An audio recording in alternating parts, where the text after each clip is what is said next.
गुरु प्यारे साहब संगत जी, वाहिगुरु जी का खालसा वाहिगुरु जी की फतेह। साध संगत जी ਦਾ ਸਿਰ ਹਾਜ਼ਰ ਹੋਇਆ ਆਪ ਜੀ ਦੇ ਸਨਮੁਖ। ਆਪ ਜੀ ਦੇ ਨਾਲ ਸ੍ਰੀ ਗੁਰੂ ਨਾਨਕ ਦੇਵ ਜੀ ਮਹਾਰਾਜ ਦੀ ਭਾਈ ਬਾਲੇ ਵਾਲੀ ਜਨਮ ਸਾਖੀ ਦੇ ਵਿੱਚੋਂ ਇੱਕ ਹੋਰ ਸਾਖੀ ਆਪ ਜੀ ਦੇ ਨਾਲ ਸਾਂਝੀ ਕਰਨ ਵਾਸਤੇ। ਇਸ ਤੋਂ ਪਹਿਲਾਂ ਆਪ ਜੀ ਨਾਲ ਸਾਂਝਾ ਕੀਤਾ ਗਿਆ ਹੈ ਕਿ ਭਾਈ ਮਰਦਾਨਾ ਭਾਈ ਫਰਿੰਦਾ ਦੇ ਕੋਲੋਂ ਰਬਾਬ ਲੈ ਕੇ ਗੁਰੂ ਜੀ ਪਾਸ ਆਇਆ ਤੇ ਭਾਈ ਫਰਿੰਦਾ ਵੀ ਉਸ ਦੇ ਨਾਲ ਆਇਆ।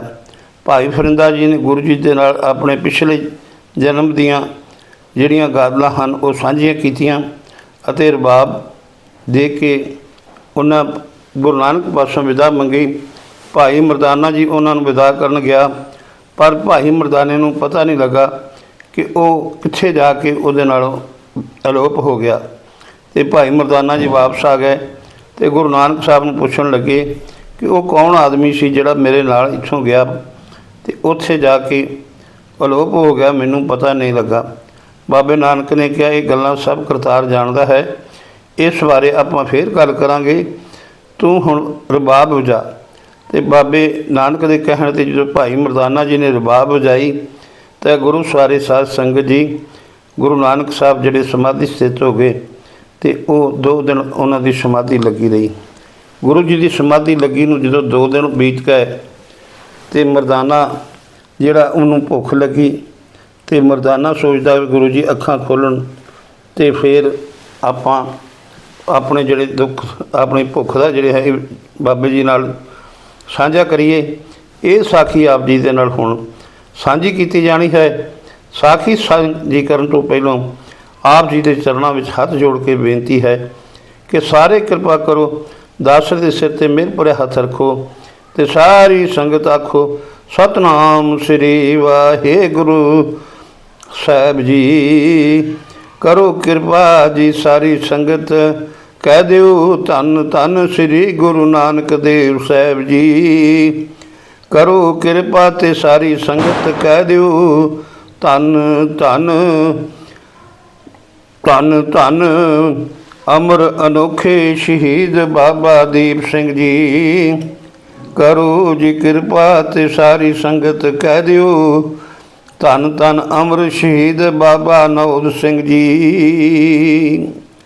ਸਾਧ ਸੰਗਤ ਜੀ, ਆਪ ਜੀ ਦੇ ਨਾਲ ਜੋ ਸਾਂਝਾ ਕੀਤਾ ਜਾ ਚੁੱਕਾ ਹੈ, ਗੁਰੂ ਜੀ ਦੀ ਸਮਾਧੀ ਲੱਗੀ ਨੂੰ 2 ਦਿਨ ਬੀਤ ਗਏ, ਪਰ ਕਬਲ ਨੈਣ ਨਾ ਖਿਲੇ ਭਾਵ ਨਾ ਖੁੱਲ੍ਹੇ।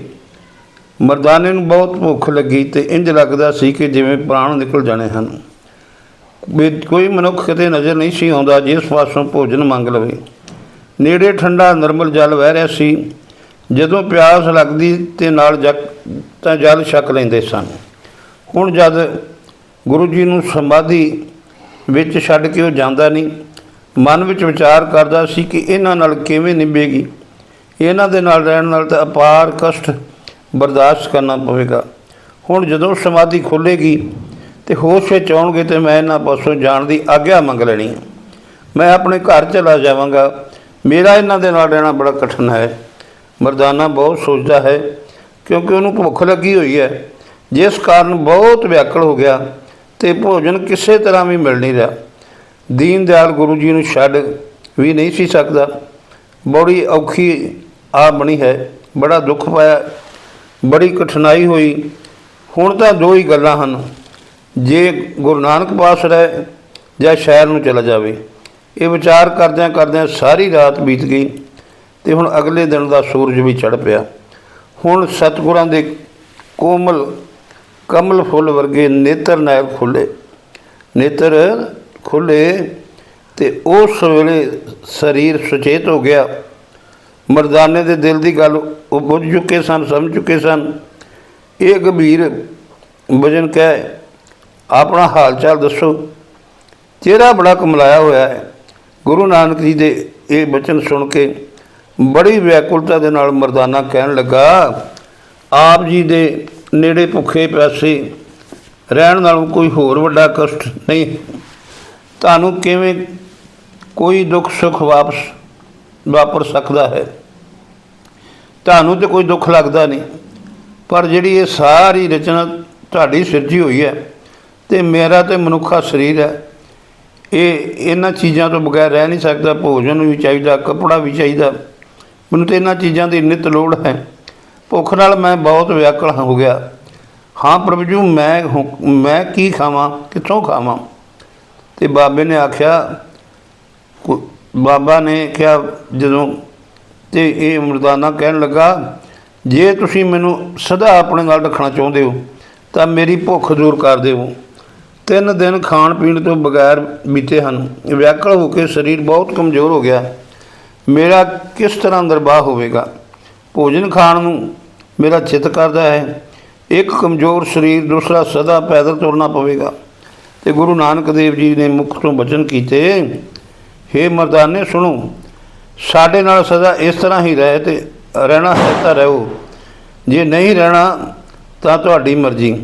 ਫਿਰ ਮਰਦਾਨੇ ਨੇ ਫਿਰ ਬੇਨਤੀ ਕੀਤੀ, ਜਾਂ ਮੇਰੀ ਭੁੱਖ ਦੂਰ ਕਰੋ, ਜਦ ਮੈਨੂੰ ਭੁੱਖ ਲੱਗੇ ਤਾਂ ਮੈਨੂੰ ਕੁਝ ਖਾਣ ਨੂੰ ਦੇਵੋ, ਅਤੇ ਤਾਂ ਹੀ ਨਿਰਵਾਹ ਹੋਵੇਗਾ, ਨਹੀਂ ਤਾਂ ਤੁਹਾਡਾ ਸਾਥ ਮੈਨੂੰ ਨਹੀਂ ਪੁੱਗਦਾ। ਮੈਂ ਤੁਹਾਡੇ ਨਾਲ ਨਹੀਂ ਰਹਿਣਾ ਚਾਹੁੰਦਾ।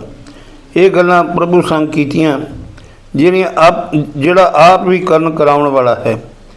ਸਾਡੇ ਸੰਗ ਤਾਂ ਇਸ ਤਰ੍ਹਾਂ ਸਮਝੋ ਕਿ ਜੈਸੇ ਤੈਸੀ ਕੱਟੋ। ਤੁਹਾਡੀ ਖੁਸ਼ੀ ਹੋਵੇ ਤਾਂ ਸਾਡੇ ਪਾਸ ਰਹੋ, ਨਹੀਂ ਤਾਂ ਆਪਣੇ ਘਰ ਜਾਵੋ। ਇਹ ਸੁਣ ਕੇ ਮਰਦਾਨਾ ਦਿਲ ਵਿੱਚ ਭਰਮਾਇਆ ਵੀ ਆਪਣੇ ਪੁੱਤਰਾਂ ਦੇ ਵਹੁਟੀ ਨੂੰ ਯਾਦ ਕਰਦਾ। ਗੁਰੂ ਜੀ ਨੇ ਆਦੇਸ਼ ਕੀਤਾ ਵੀ ਹੁਣ ਤੁਸੀਂ ਆਪਣੇ ਘਰ ਚਲੇ ਜਾਓ, ਮੈਂ ਤੁਹਾਡੀ ਖਬਰ ਰੱਖਾਂਗਾ। ਮਰਦਾਨਾ ਜਦੋਂ ਘਰ ਜਾਣ ਲਈ ਤਿਆਰ ਹੋਣ ਲੱਗਾ ਤਾਂ ਅਲਖ ਅਤੇ ਅਵੇਬ ਰੂਪੀ ਗੁਰੂ ਨਾਨਕ ਜੀ ਬੋਲੇ, ਹੇ ਮਰਦਾਨੇ, ਇਹ ਜਿਹੜੀ ਰਬਾਬ ਹੈ ਨਾ, ਜਿਹੜੀ ਭਾਈ ਫਰਿੰਦਾ ਜੀ ਦੇ ਕੋਲੋਂ ਤੂੰ ਰਬਾਬ ਲੈ ਕੇ ਆਇਆ, ਇਹ ਭੈਣ ਨਾਨਕੀ ਜੀ ਦੇ ਘਰ ਰੱਖ ਕੇ ਫਿਰ ਜਾਵੀਂ। ਕਿਰਪਾਨੰਦ ਦੀ ਗੱਲ ਸੁਣ ਕੇ ਮਰਦਾਨਾ ਰਬਾਬ ਲੈ ਕੇ ਨਗਰ ਵੱਲ ਚੱਲ ਪਿਆ ਅਤੇ ਤੁਰਦਾ ਤੁਰਦਾ ਬੇਬੇ ਨਾਨਕੀ ਦੇ ਘਰ ਗਿਆ। ਅਤੇ ਜਦ ਉਸ ਸੰਸੇ ਵਿੱਚ ਵੇਖਿਆ, ਉਸ ਇੱਕ ਸੁੰਦਰ ਪੀੜੇ 'ਤੇ ਸੁੰਦਰ ਵਸਤਰ ਵਿਛਾ ਕੇ ਮਰਦਾਨੇ ਨੂੰ ਬਹਾਇਆ, ਉਹਦਾ ਆਦਰ ਕੀਤਾ। ਬੇਬੇ ਜੀ ਨੇ ਕਿਹਾ ਵੀ ਬਹੁਤ ਦਿਨਾਂ ਬਾਅਦ ਸਾਡੇ ਘਰ ਆਇਆ ਹੈ, ਅਤੇ ਮਰਦਾਨੇ ਇੰਨੀ ਦੇਰ ਕਿੱਥੇ ਰਹੇ ਹੋ? ਇਸ ਰਬਾਬ ਦੀ ਕਿੰਨੀ ਕੀਮਤ ਹੈ, ਜਿਹੜੀ ਅਤ ਸੁੰਦਰ ਹੈ ਤੂੰ ਲੈ ਕੇ ਆਇਆ ਹੈ। ਅਤੇ ਕਮਲ ਮੁਕਤੀ ਦੇ ਦਾਤੇ ਭਰਾ ਜੀ, ਭਾਵ ਗੁਰੂ ਨਾਨਕ ਦੇਵ ਜੀ ਹੁਣ ਕਿੱਥੇ ਹਨ? ਮਰਦਾਨੇ ਨੇ ਕਿਹਾ ਕਿ ਮੈਂ ਉਹਨਾਂ ਪਾਸੋਂ ਆਗਿਆ ਲੈ ਕੇ ਹੁਣ ਆਪਣੇ ਘਰ ਵਾਪਸ ਜਾ ਰਿਹਾ ਹਾਂ। ਉਹ ਤਾਂ ਅਵਤਾਰ ਹਨ, ਉਹ ਤਾਂ ਪਰਮਾਤਮਾ ਦੇ ਅਵਤਾਰ ਹਨ, ਮੇਰੀ ਉਹਨਾਂ ਨਾਲ ਨਹੀਂ ਨਿਭ ਸਕਦੀ। ਉਹਨਾਂ ਪਾਸ ਤਾਂ ਉਹਨਾਂ ਵਰਗਾ ਹੀ ਰਹਿ ਸਕਦਾ। ਉਹ ਕਦੇ ਵੀ ਭੋਜਨ ਨਹੀਂ ਕਰਦੇ ਅਤੇ ਸਾਨੂੰ ਭੁੱਖ ਲੱਗਦੀ ਹੈ।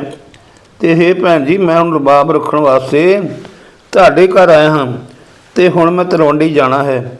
ਜੇ ਤੁਸੀਂ ਕੋਈ ਤਲਵੰਡੀ ਸੁਨੇਹਾ ਭੇਜਣਾ ਹੋਵੇ ਤਾਂ ਮੈਨੂੰ ਦੱਸ ਦਿਓ। ਜਦ ਮਰਦਾਨੇ ਨੇ ਅਜਿਹੇ ਬਚਨ ਕੀਤੇ ਕਿ ਮੈਂ ਤਲਵੰਡੀ ਜਾ ਰਿਹਾ ਹਾਂ, ਇਹ ਸੁਣ ਕੇ ਬੇਬੇ ਨਾਨਕੀ ਦੇ ਨੈਣਾਂ ਵਿੱਚੋਂ ਹੰਝੂ ਆ ਗਏ, ਜਿਹੜੀਆਂ ਬੂੰਦਾਂ ਬਣ ਬਣ ਕੇ ਧਰਤੀ 'ਤੇ ਡਿੱਗਣ ਲੱਗੇ।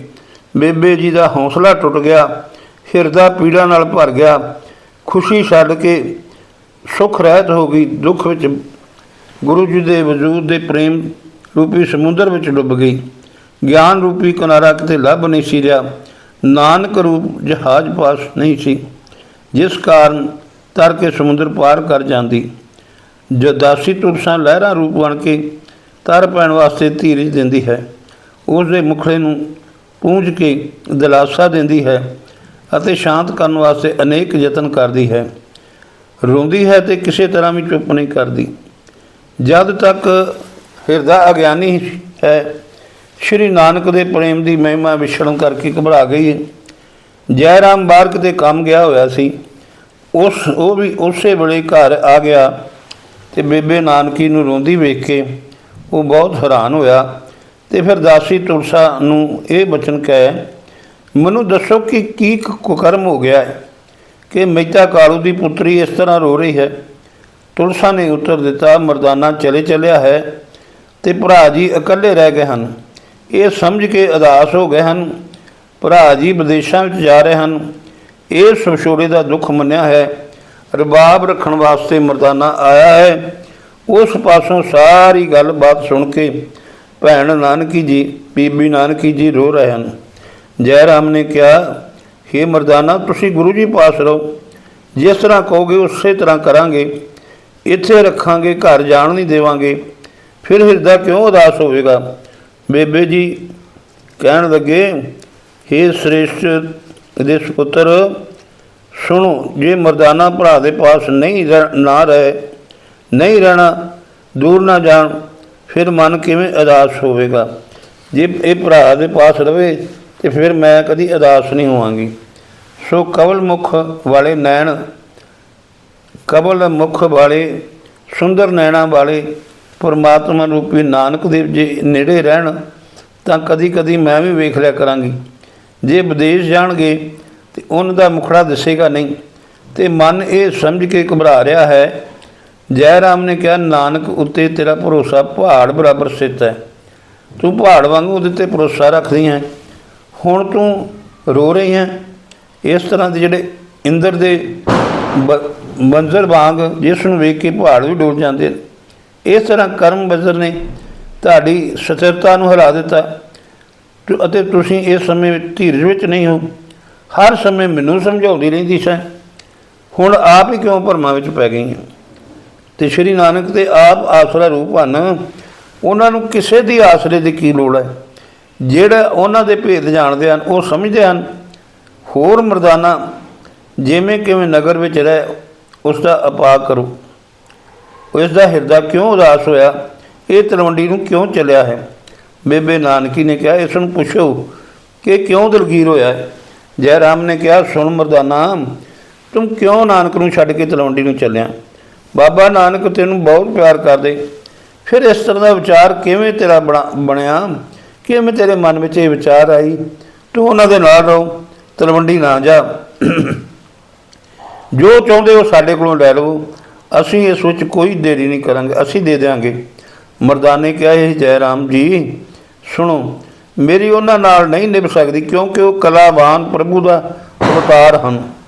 ਉਹਨਾਂ ਦੀ ਸਮਾਧੀ 3 ਦਿਨ ਲੱਗੀ ਰਹੀ ਅਤੇ ਮੈਂ 3 ਦਿਨ ਭੁੱਖਾ ਬੈਠਾ ਰਿਹਾ। ਕਦੀ ਭੁੱਖ ਪਿਆਸ ਲੱਗਦੀ ਹੈ, ਉਹਨਾਂ ਨੂੰ ਲੱਗਦੀ ਨਹੀਂ। ਮੈਨੂੰ ਨਿਤ ਭੋਜਨ ਚਾਹੀਦਾ ਹੈ। ਸ਼ਹਿਰ ਵਿੱਚ ਅੰਨ ਮਿਲ ਜਾਣ ਦਾ ਮੈਨੂੰ ਸੰਸਾ ਨਹੀਂ, ਪਰ ਜੰਗਲ ਵਿੱਚ ਕਿਸ ਪਾਸੋਂ ਅੰਨ ਲੈ ਕੇ ਆਵਾਂਗੇ, ਕਿਸ ਪਾਸੋਂ ਲੈ ਕੇ ਖਾਵਾਂ। ਅਤੇ ਹੇ ਮਰਦਾਨਾ ਸੁਣੋ, ਕਿਸੇ ਤਰ੍ਹਾਂ ਵੀ ਹੋਵੇ ਜਿਵੇਂ ਗੁਜ਼ਾਰਾ ਕਰੋ, ਸੁਲਤਾਨਪੁਰ ਵਿੱਚ ਰਹੋ, ਦੋਵੇਂ ਵੇਲੇ ਆ ਕੇ ਭੋਜਨ ਕਰ ਜਾਇਆ ਕਰੋ। ਜੇ ਕਿਤੇ ਹੋਰ 'ਤੇ ਜਾਣਾ ਹੋਵੇ, ਸਾਥੋਂ ਧਨ ਲੈ ਜਾਵੋ ਅਤੇ ਬਾਹਰ ਜਾ ਕੇ ਖਰੀਦ ਕੇ ਭੋਜਨ ਛਕ ਲਵੋ, ਤਲਵੰਡੀ ਨਾ ਜਾਓ, ਇਸ ਥਾਂ 'ਤੇ ਹੀ ਰਹੋ। ਸ਼੍ਰੀ ਨਾਨਕ ਦੇ ਨਾਲ ਰਹਿ ਕੇ ਪ੍ਰਸੰਨ ਰਹੋ। ਇਹ ਸੁਣ ਕੇ ਮਰਦਾਨਾ ਬਹੁਤ ਖੁਸ਼ ਹੋਇਆ ਅਤੇ ਉੱਥੇ ਰਹਿਣ ਦਾ ਵਿਚਾਰ ਬਣਾ ਲਿਆ। ਆਪਣੇ ਮੁਖ ਤੋਂ ਉਸ ਇਹ ਬਚਨ ਕਹਿ, ਤੁਹਾਡਾ ਕਿਹਾ ਮੈਂ ਮੰਨਦਾ ਹਾਂ ਅਤੇ ਘਰ ਨਹੀਂ ਜਾਂਦਾ। ਫਿਰ ਰਾਤ ਪਈ ਉੱਥੇ ਹੀ ਰਹਿ ਪਿਆ ਅਤੇ ਬੇਬੇ ਨਾਨਕੀ ਜੀ ਬਹੁਤ ਖੁਸ਼ ਹੋਏ। ਜਿਵੇਂ ਕਿਸੇ ਮਨੁੱਖ ਨੂੰ ਕੋਈ ਬਹੁਤ ਵੱਡਾ ਧਨ ਮਿਲ ਹੋਵੇ ਜਾਂ ਉਸ 'ਤੇ ਕੋਈ ਬੜਾ ਵੱਡਾ ਗ੍ਰਹਿ ਹੋਵੇ ਅਤੇ ਉਹ ਟਲ ਜਾਵੇ ਅਤੇ ਹਿਰਦੇ ਦੀ ਪੀੜਾ ਦੂਰ ਹੋ ਜਾਂਦੀ ਹੈ। ਜਾਂ ਸਵੇਰ ਹੋਈ ਅਤੇ ਮਰਦਾਨਾ ਕਹਿਣ ਲੱਗਾ, ਮੈਂ ਹੁਣ ਗੁਰੂ ਨਾਨਕ ਜੀ ਪਾਸ ਜਾਂਦਾ ਹਾਂ।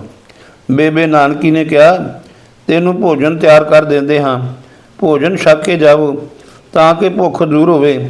ਬੇਬੇ ਜੀ ਦੇ ਬਚਨ ਸੁਣ ਕੇ ਮਰਦਾਨੇ ਨੇ ਭੋਜਨ ਛਕ ਲਿਆ। ਫਿਰ ਗੁਰੂ ਨਾਨਕ ਪਾਸ ਜਾਣ ਦੀ ਤਿਆਰੀ ਕੀਤੀ। ਗਲ ਪਹਿਨਣ ਵਾਸਤੇ ਜੈ ਰਾਮ ਨੇ ਉਸ ਨੂੰ ਵਸਤਰ ਦਿੱਤੇ, ਜਿਨ੍ਹਾਂ ਨੂੰ ਪਹਿਨ ਕੇ ਮਰਦਾਨਾ ਬਹੁਤ ਖੁਸ਼ ਹੋਇਆ।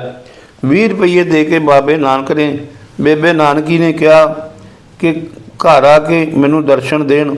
ਇਹ ਮੇਰੀ ਬੇਨਤੀ ਗੁਣਾਂ ਦੇ ਖਾਨ ਭਾਵ ਵੀਰ ਜੀ ਨੂੰ ਕਹਿ ਦੇਣੀ। ਹਿਰਦੇ ਵਿੱਚ ਅਧਿਕ ਲਾਲਸਾ ਰੱਖੇ ਅਤੇ ਦਇਆ ਧਾਰ ਕੇ ਘਰ ਆਉਣਾ ਹੈ। ਮਰਦਾਨਾ ਹੁਣ ਉਹਨਾਂ ਪਾਸ ਜਾਵੇ, ਹੋਰ ਕਿਸੇ ਥਾਂ ਨਾ ਚਲੇ ਜਾਣਾ। ਮਰਦਾਨੇ ਨੂੰ ਕਿਹਾ ਕਿ ਗੁਰੂ ਨਾਨਕ ਦੇਵ ਜੀ ਦੇ ਕੋਲ ਜਾਣਾ, ਹੋਰ ਕਿਤੇ ਨਾ ਜਾਇਓ। ਰਬਾਬ ਨੂੰ ਮੋਢੇ 'ਤੇ ਰੱਖ ਕੇ ਮਰਦਾਨਾ ਫਿਰ ਵਾਪਸ ਗੁਰੂ ਜੀ ਦੇ ਪਾਸ ਪਹੁੰਚ ਗਿਆ। ਜਦ ਬੰਦਨਾ ਕਰਕੇ ਬੈਠ ਗਿਆ ਤਾਂ ਗੁਰੂ ਜੀ ਬੋਲੇ, ਇਹ ਰਬਾਬ ਦੁਬਾਰਾ ਕਿਉਂ ਲਿਆਂਦੀ ਹੈ, ਕਿਉਂ ਲਾਇਆ। ਮਰਦਾਨੇ ਕਿਹਾ, ਜੀ ਜਦ ਮੈਂ ਰਬਾਬ ਭੈਣ ਦੇ ਘਰ ਵਿੱਚ ਧਰਨ ਗਿਆ ਸੀ ਤਾਂ ਭੈਣ ਜੀ ਦਾ ਮਨ ਬਹੁਤ ਪਿਆਰ ਵਿੱਚ ਆ ਗਿਆ। ਤੇ ਜਦੋਂ ਮੇਰੇ ਜਾਣ ਦੀ ਗੱਲ ਸੁਣੀ ਤਾਂ ਉਹਨਾਂ ਨੂੰ ਬਹੁਤ ਵਿਰਾਗ ਆਇਆ। ਉਹਨਾਂ ਬਹੁਤ ਵਿਰਾਗ ਕੀਤਾ। ਫਿਰ ਆ ਕੇ ਭਾਈਏ ਜੈ ਰਾਮ ਨੇ ਮੁਖ ਤੋਂ ਇਹ ਬਚਨ ਕਹਿ, ਜਦ ਤੱਕ ਤੁਸੀਂ ਸੁਲਤਾਨਪੁਰ ਵਿੱਚ ਹੋ ਤਦ ਤੱਕ ਦੋਵੇਂ ਵੇਲੇ ਘਰ ਆ ਕੇ ਭੋਜਨ ਛਕ ਜਾਇਆ ਕਰੋ। ਫਿਰ ਹੱਥ ਵਿੱਚ ਕੁਝ ਖਰਚਾ ਵੀ ਦਿੱਤਾ ਹੈ, 20 ਰੁਪਈਏ ਤੇ ਗਲ ਪਾਉਣ ਵਾਸਤੇ ਪੁਸ਼ਾਕਾਂ ਦੇ ਕੇ ਮੈਨੂੰ ਭੇਜਿਆ ਹੈ। ਫਿਰ ਤੁਹਾਡੀ ਭੈਣ ਜੀ ਤੇ ਮੈਨੂੰ ਕਿਹਾ ਕਿ ਆਪ ਜੀ ਘਰ ਵਿੱਚ ਆ ਕੇ ਦਇਆ ਧਾਰ ਕੇ ਦਰਸ਼ਨ ਦੇਵੋ। ਇਹ ਤੂੰ ਕੀ ਕੁਕਰਮ ਕੀਤਾ ਮਰਦਾਨਿਆਂ। ਅਖੀਰ ਡੂਮਾ ਵਾਲੀ ਆਦਤ ਨਹੀਂ ਛੱਡੀ। ਪਹਿਲਾਂ ਉਹ ਸ਼੍ਰੀ ਚੰਦ ਦੀ ਪਾਲਣਾ ਕਰ ਰਹੇ ਹਨ, ਫਿਰ ਤੂੰ ਜਾ ਕੇ ਤੂੰ ਵੀ ਪੈਸੇ ਮੰਗ ਲੈ। ਪਹਿਲਾਂ ਉਹਨਾਂ ਪਾਸ ਸ਼੍ਰੀ ਚੰਦ ਹੈ, ਉਹਦੀ ਪਾਲਣਾ ਕਰ ਰਹੇ ਹਨ, ਹੁਣ ਦੂਜਾ ਤੂੰ ਜਾ ਕੇ ਉਹਨਾਂ ਕੋਲ ਪੈਸੇ ਮੰਗ ਲੈ। ਇਹ ਤੂੰ ਚੰਗਾ ਕੰਮ ਨਹੀਂ ਕੀਤਾ। ਲਾਲਚ ਕਰਕੇ ਧਨ ਹੋਇਆ, ਛੇਤੀ ਮੁੜ ਕੇ ਜਾਓ ਤੇ ਪੈਸੇ ਮੋੜ ਕੇ ਆਓ, ਆਪਣੇ ਹੱਥ ਵਿੱਚ ਨਾ ਰੱਖੋ। ਭਾਈ ਮਰਦਾਨਾ ਕਹਿਣ ਲੱਗਾ, ਹੇ ਬਾਬਾ ਨਾਨਕ ਸੁਣੋ, ਮੈਂ ਝੂਠ ਨਹੀਂ ਬੋਲਦਾ, ਮੈਂ ਜਾ ਕੇ ਪੈਸੇ ਨਹੀਂ ਮੰਗੇ ਹਨ। ਉਹਨਾਂ ਹਿਰਦੇ ਵਿੱਚ ਬੜਾ ਸਨੇਹ ਕਰਕੇ ਆਪ ਪੈਸੇ ਦਿੱਤੇ ਹਨ, ਤਦ ਮੈਂ ਲੈ ਕੇ ਆਇਆ ਹਾਂ। ਹੁਣ ਜਿਸ ਤਰ੍ਹਾਂ ਵੀ ਤੁਸੀਂ ਮੁਖ ਤੋਂ ਕਹੋਗੇ ਉਸੇ ਤਰ੍ਹਾਂ ਮੈਂ ਤੁਹਾਡੀ ਆਗਿਆ ਅਨੁਸਾਰ ਕਰਾਂਗਾ। ਜਿਵੇਂ ਤੁਹਾਡੇ ਨਾਲ ਨਿਰਵਾਹ ਹੋ ਸਕੇ ਉਸੇ ਤਰ੍ਹਾਂ ਹੀ ਵਿਚਾਰ ਕਰੂੰ। ਜਦੋਂ ਗੁਰੂ ਜੀ ਨੇ ਕਿਹਾ ਕਿ ਕਿਸੇ ਮਨੁੱਖ ਤੋਂ ਆਸ ਨਾ ਰੱਖੀਏ, ਇਸ ਵਿੱਚ ਬਹੁਤ ਵਿਕਾਰ ਹੈ, ਤ੍ਰਿਸ਼ਨਾ ਹੋਰ ਵੱਧਦੀ ਜਾਂਦੀ ਹੈ। ਮਨ ਕਦੀ ਵੀ ਸੰਤੁਸ਼ਟ ਨਹੀਂ ਹੁੰਦਾ ਤੇ ਬਾਰ-ਬਾਰ ਭਟਕਦਾ ਹੈ। ਇੱਕ ਪਾਸੋਂ ਮੰਗ ਕੇ ਫਿਰ ਦੂਸਰੇ ਪਾਸ ਜਾਂਦਾ ਹੈ, ਫਿਰ ਤੀਸਰੇ ਪਾਸ ਜਾ ਕੇ ਮਿੰਨਤਾਂ ਤਰਲੇ ਕਰਦਾ ਹੈ, ਫਿਰ ਚੌਥੇ ਪਾਸ ਜਾ ਕੇ ਮੰਗਦਾ ਹੈ, ਜਾਂ ਬੜਾ ਦੁਖੀ ਹੁੰਦਾ ਹੈ। ਤ੍ਰਿਸ਼ਨਾ ਮੰਗਣ ਵਾਲੇ ਨੂੰ ਆਪਣੇ ਅਧੀਨ ਕਰ ਲੈਂਦੀ ਹੈ। ਕੇਵਲ ਇੱਕ ਪਰਮਾਤਮਾ 'ਤੇ ਆਸ ਰੱਖੋ, ਫਿਰ ਤ੍ਰਿਸ਼ਨਾ ਦੂਰ ਹੋ ਜਾਵੇਗੀ। ਪ੍ਰਭੂ ਜਿੱਥੇ ਕਿਤੇ ਵੀ ਕੋਈ ਹੋਵੇ ਰਿਜ਼ਕ ਪਹੁੰਚਾਉਂਦਾ ਹੈ। ਇੱਥੋਂ ਤੱਕ ਕਿ ਪੱਥਰਾਂ ਵਿੱਚ ਕੀੜੇ ਨੂੰ ਵੀ ਆਰ ਦਿੰਦਾ ਹੈ, ਜੋ ਪੇਟ ਦੀ ਪ੍ਰਤਪਾਲਣਾ ਕਰਦਾ ਹੈ ਅਤੇ ਜੰਮਦਿਆਂ ਨੂੰ ਵੀ ਦੁੱਧ ਦਾ ਭੋਜਨ ਦਿੰਦਾ ਹੈ। ਪਹਿਲਾਂ ਉੱਥੇ ਕੁਝ ਨਹੀਂ ਹੁੰਦਾ, ਬੱਚੇ ਦੇ ਪੈਦਾ ਹੋਣ 'ਤੇ ਦੁੱਧ ਦੀਆਂ ਧਾਰਾਂ ਪਸਮ ਪੈਂਦੀਆਂ ਹਨ। ਇਸ ਤਰ੍ਹਾਂ ਸਮਝ ਕੇ ਹਿਰਦੇ ਨੂੰ ਸਥਿਰ ਕਰ ਅਤੇ ਸਦਾ ਇੱਕ ਸੰਤੋਖ ਹੀ ਧਾਰਨ ਕਰ। ਜਲ ਥਲ ਪਹਾੜ ਆਕਾਸ਼ ਤਾਂਬੇ ਦੀ ਧਰਤੀ ਨੂੰ ਅਤੇ ਸੱਪ ਤੁਰਨ ਵਾਲੇ ਅਤੇ ਖਲੋਤੇ ਹੋਏ ਜੀਵ ਜੰਤੂਆਂ ਦੀ ਬਹੁਤ ਪਾਲਣਾ ਕਰਦਾ ਹੈ ਅਤੇ ਕਦੀ ਵੀ ਆਹਾਰ ਬਗੈਰ ਨਹੀਂ ਰਹਿੰਦਾ। ਜਿਹੜਾ ਅਜਿਹੀ ਆਧਾਰਤਾ ਨੂੰ ਛੱਡ ਕੇ ਭਟਕਦਾ ਫਿਰਦਾ ਹੈ, ਉਸ ਨੂੰ ਤ੍ਰਿਸ਼ਨਾ ਦੀ ਦੁੱਖ ਨੇ ਜਕੜਿਆ ਹੋਇਆ ਹੈ। ਅੰਮ੍ਰਿਤ ਵਰਗੇ ਬਚਨ ਆਪਣੇ ਕੰਨਾਂ ਨਾਲ ਸੁਣ ਕੇ ਮਰਦਾਨੇ ਦੇ ਮਨ ਵਿੱਚ ਸੰਤੋਖ ਆ ਗਿਆ। ਜਨਮ ਜਨਮ ਦੀ ਤ੍ਰਿਸ਼ਨਾ ਅਤੇ ਦੁੱਖ ਨੂੰ ਸ੍ਰੇਸ਼ਟ ਗਿਆਨ ਦੇ ਕੇ ਮਰਦਾਨੇ ਨੂੰ ਤ੍ਰਿਪਤ ਕਰ ਦਿੱਤਾ। ਮਰਦਾਨੇ ਨੇ ਫਿਰ ਆਪਣੇ ਮੁਖ ਤੋਂ ਕਿਹਾ, ਘਰ ਚਲੋ, ਤੁਹਾਨੂੰ ਤੁਹਾਡੇ ਭੈਣ ਜੀ ਨੇ ਬੁਲਾਇਆ ਹੈ ਅਤੇ ਮੈਂ ਵੀ ਤੁਹਾਡੇ ਨਾਲ ਚੱਲਦਾ ਹਾਂ। ਰੁਪਇਆ ਮੈਂ ਮੋੜ ਦੇਵਾਂਗਾ। ਹੁਣ ਮੈਂ ਆਪਣੇ ਹਿਰਦੇ ਵਿੱਚ ਵਿਚਾਰ ਕੀਤੀ ਹੈ। ਗੁਰੂ ਨਾਨਕ ਜੀ ਨੇ ਕਿਹਾ ਕਿ ਭੈਣ ਜੀ ਦਾ ਆਖਿਆ ਨਹੀਂ ਮੋੜਦਾ ਹੈ। ਹੇ ਮਰਦਾਨਾ, ਆਪਣੇ ਕੰਮ ਲਈ ਮੇਰੇ ਨਾਲ ਚੱਲ। ਨਗਰ ਵਿੱਚ ਗਏ ਅਤੇ ਘਰ ਪੁੱਜੇ। ਦਾਸੀ ਨੇ ਉਹਨਾਂ ਨੂੰ ਵੇਖ ਲਿਆ। ਉਹ ਉਸ ਵੇਲੇ ਖੜੀ ਨੇ ਹੇਠੋਂ ਹੀ ਬੇਬੇ ਨਾਨਕੀ ਜੀ ਨੂੰ ਆਵਾਜ਼ ਦਿੱਤੀ ਅਤੇ ਕਿਹਾ, ਮਾਲਕਣ, ਭਰਾ ਜੀ ਆਏ ਹਨ। ਗੁਰੂ ਜੀ ਨੂੰ ਵੇਖ ਕੇ ਬੇਬੇ ਨਾਨਕੀ ਆਪਣੇ ਅੰਗਾਂ ਵਿੱਚ ਨਹੀਂ ਸੀ ਸਮਾਉਂਦੀ।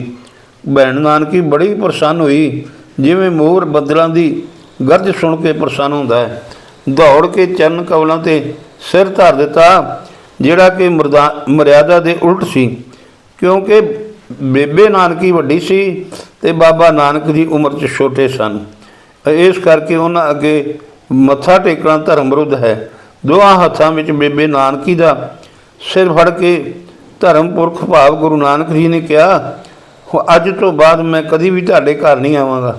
ਦੌੜ ਕੇ ਮੇਰੇ ਚਰਨਾਂ 'ਤੇ ਸਿਰ ਰੱਖਣ ਆਈ ਸੀ, ਹੁਣ ਮੈਂ ਕਦੀ ਵੀ ਆ ਕੇ ਤੁਹਾਨੂੰ ਨਹੀਂ ਮਿਲਾਂਗਾ। ਤੁਸੀਂ ਇਹ ਬਹੁਤ ਵੱਡਾ ਔਗਣ ਕੀਤਾ ਹੈ। ਬੇਬੇ ਜੀ ਕਹਿਣ ਲੱਗੇ, ਭਰਾ ਜੀ ਸੁਣੋ, ਜਿਵੇਂ ਤੁਸੀਂ ਕਹਿੰਦੇ ਹੋ ਮੈਂ ਤੁਹਾਡੀ ਆਗਿਆ ਦਾ ਪਾਲਣ ਕਰਾਂਗੀ। ਮੈਨੂੰ ਆਪਣੇ ਦਰਸ਼ਨ ਦਿੰਦੇ ਰਿਹਾ ਕਰੋ, ਮੈਨੂੰ ਆਪਣੇ ਦਿਲੋਂ ਨਾ ਵਿਸਾਰੋ। ਮੈਂ ਸਦਾ ਹੀ ਸਿਮਰਨ ਕਰਦੀ ਰਹਿੰਦੀ ਹਾਂ ਕਿ ਕਦ ਤੁਸੀਂ ਘਰ ਆਵੋਗੇ ਅਤੇ ਹੇ ਕਿਰਪਾਲੂ, ਮੇਰੇ ਉੱਤੇ ਕਿਰਪਾ ਕਰੋ, ਮੈਨੂੰ ਦਾਤਾ ਨਾ ਵਿਸਾਰੋ। ਅਤੇ ਫਿਰ ਭੈਣ ਨਾਨਕੀ ਨੇ ਕਿਹਾ ਕਿ ਮੈਂ ਅੱਗੇ ਤੋਂ ਆਪ ਜੀ ਨੂੰ ਮੱਥਾ ਨਹੀਂ ਟੇਕਦੀ। गुरु जी ने कहा जदों मन विच मिलन की लालसा होवे मैनू याद करो, मैं उस वेले हाजिर हो जावांगा, भावें मैं नेड़े होवां जां दूर होवां। हे मर्दाने हुण बीबी जी दे रुपये मोड़ देवो। ये सुन के बेबे कहन लगी, ये रुपये मैं मंगिया नहीं दिते, अपनी खुशी नाल दिते हन। गुरु जी ने कहा तू हरि दी प्यारी भगतनी है, प्रभु की प्यारी भगतनी है, तो वड्डियां दा क्या प्रभु सुनदा है। तुसीं प्रभु नूं कह के सानू प्रभु पास सौंप देवो, फिर चंगी गल बन जाती है। बेबे नानकी ने कहा ये तुसीं जाणदे हो कि तुसीं अपने आप नूं मेरा भरा समझदे हो, पर मैं तो तुहानूं पार ब्रह्म का रूप परमेश्वर देहधारी अनाद ते पूर्ण पुरख जानदी हाँ। गुरु जी कहन लगे बार बार मेथों ना कहो, अपने रुपए वापस लै लवो। मरदाना साडी वंश का निजी मरासी है, फिर आवेगा तो दे देने, इसनूं कदे भी खाली ना भेजना। तुसीं बेदी कुल की सपुत्री हो, श्री चंद नूं तुसीं अपनी गोद लिया है, इस करके सानू ही तुहानूं देना बनता है। दिल विच खुश होके सानू आग्या देवो कि मैं देश विदेश विच फिर के वेखां, कदे भी चिंता नूं चित्त विच ना लियावो ते धरती जिहा धीरज धारण करो। जदों भी याद करोगे मैं उस वेले आ जावांगा, मेरे बचनों नूं झूठे ना समझो। गुरु नानक जी के बचन बड़े प्रेम नाल सुन के बेबे बोली, इत्थे रह के जे घर नहीं आउंदे तां मैनूं हौसला रहिंदा सी, जद विदेश चले जावोगे तो तद अपने पास वेखां सुणांगी नहीं तो धीरज किद्दां रखेंगी, किस तरह धीरज करांगे। साडे मोह ने छड्ड के तुसीं विदेशों में जाना चाहुंदे, तुसीं क्यों पाउणा चाहुंदे हो, मेरे मन की सब जान बुझ के फिर भी मेरे पास क्यों नहीं रहिंदे हो। यह गुरु नानक ने कहा हे बेबे जी सुनो, जिहड़े मोह दे रुपए रूपी गुस्से दे नाल बजे हुए हैं, जिहड़े मोह दे नाल बजे हुए हैं, उन्हां नूं मोह छड्डना ही चाहिए है। मोह दे जाल विच फसे हुए अठे पैरे घर के धंधिਆਂ में उलझे रहिंदे हन अते घर तो बाहर निकल नहीं सकते। जिहदे हिरदे विच धीरज धारण करके हौसला रखते हैं तो सच्ची विचार करते हैं, तो हुण तुसीं भी धीरज धारण धरो, हौसला रखो तो मेरी गल नूं सच मनो। जदों याद करोगे मैं उस वेले आ जावांगा, देश विदेश की मेरी इच्छा है, तुहाडी आग्या लैके जावांगा। गुरु जी ने कई प्रकार के बचन आखे, धीरज दिता, मरदाने वाले रुपये वापस कर दिते, बेबे जी पासों फिर आग्या लैके विदा हुए। दुखों को दूर करने वाले भाव गुरु जी मरदाने नूं लैके चले गए। विछोड़े की पीड़ करके बेबे नानकी जी रोंदी है, गुरु जी पास रखण विच उसका कोई वस न चलिया। तो हुण ये साखी जिहड़ी आ संपूर्ण हुई। इस तो बाद अगली साखी जिहड़ी आ वो आपां कल नूं हाज़र होके आप जी के सन्मुख रखांगे। इतनियां को हाज़री जिहड़ी आ वो प्रवान कर लेना। ये साखी बोलदियां होयां, साखी सुणाउंदियां होयां दासरे कोलों जे कोई गलती होवे तां माफ़ कर देना। होर साध संगत जी कृपा करो, एक बेनती है कि दास के चैनल गुरसाखियां शब्द उचार नूं सबसक्राइब करके धन्नवादी बनाओ जी। वाहिगुरू जी का खालसा, वाहिगुरू जी की फतेह।